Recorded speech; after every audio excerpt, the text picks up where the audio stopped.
மக்களே, நீங்கள் போன முந்தைய வீடியோஸ்லலாம் குக்கர் என்ன குக்கர் வாங்கணும், எப்படி வாங்கணும், அப்புறம் என்ன பாத்திரம் வாங்கணும் குக்கருக்குள்ளே வைக்கிறதுக்கு, என்ன அரிசி வாங்கணும், எல்லாத்தையும் டீட்டெயில்டாக பெரிய வீடியோஸாக சொல்லியிருப்பேன். ரொம்ப பெருசாக இருக்கும், செம போர் அடிக்கும். ஸோ நீங்கள் வீடியோ நல்லா ஃபாஸ்ட் ஃபார்வர்ட் பண்ணி பாருங்கள். அதுக்கப்புறம் இப்போ நம்ம சாதம் ரெடி, பருப்பு ரெடி, அதில் எவ்வளோ தண்ணி போடணுன்றதை போன வீடியோஸில் நான் சொல்லிட்டேன். கடைசியாக கொஞ்சோண்டு தண்ணி குக்கரில் போடுங்க. இதை உங்களுக்கு நான் ஃபோனை கையில் எடுத்துக்கிட்டே சொல்லிடுறேன். சரிங்க, பாருங்கள், சாதம் ரெடி, பருப்பு ரெடி, இந்த தட்டு ரெடி. இதில் கொஞ்சோண்டு தண்ணி, டேப் வாட்டர் போடாதீங்க, குடிக்கிற தண்ணி போடுங்க. டேப் வாட்டரில் உப்பு இருந்தால் குக்கர்லாம் கருப்பாயிடும். இப்போது நான் எப்போவுமே என்ன பண்ணுவேன், அடித்தட்டில் ஸ்ட்ரெயிட்டாக சாதத்தை வச்சுடுவேன். தண்ணி கொஞ்சோண்டு எக்ஸ்ட்ரா போடலான்ற மாதிரி தோணுது. தண்ணி குக்கர் இருங்க, இதை கொஞ்சம் வெளில எடுத்துடுறேன். ஓகே, கொஞ்சோண்டு எக்ஸ்ட்ரா தண்ணி. சும்மா அந்த தண்ணி கொஞ்சோண்டு எதுக்குன்னா, தண்ணி இல்லாமல் குக்கர் வைக்கக்கூடாது. அதுக்காக உள்ள ஒரு தட்டு இருக்குது, அந்த தட்டு மேலே இந்த பாத்திரம் போய் உட்காரும். பாத்திரம் உட்காந்துருச்சு. இப்போ அதுக்கு மேலே நான் வச்சுருந்தேன் அந்த பாசி பருப்பு உட்காந்துருச்சு. 5 நிமிஷம் ஊற வச்சாச்சு ஆல்ரெடி தண்ணியில். அதே தண்ணியை அப்படியே உள்ளே வச்சுட்டோம். இப்போது குக்கரை மூடி விட்டேன். குக்கருக்குள்ளே கேஸ்கெட் இருக்குது, மூடுறேன். மூடும்போது கொஞ்சம் ப்ரெஷர் போட்டு மூடணும். தட்டில் லைட்டாக உள்ள ஏதாவது லைட்டாக தட்டை அமுக்கிட்டு இருங்க. சரியாக மூடலை, ஏன்னு பார்க்குறேன்.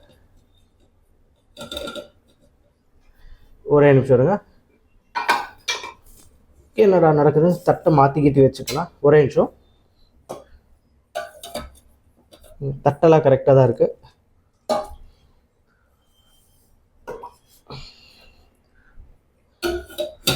வீடியோ எடுத்துக்கிட்டே சமைக்கிறது கஷ்டமாக இருக்குது.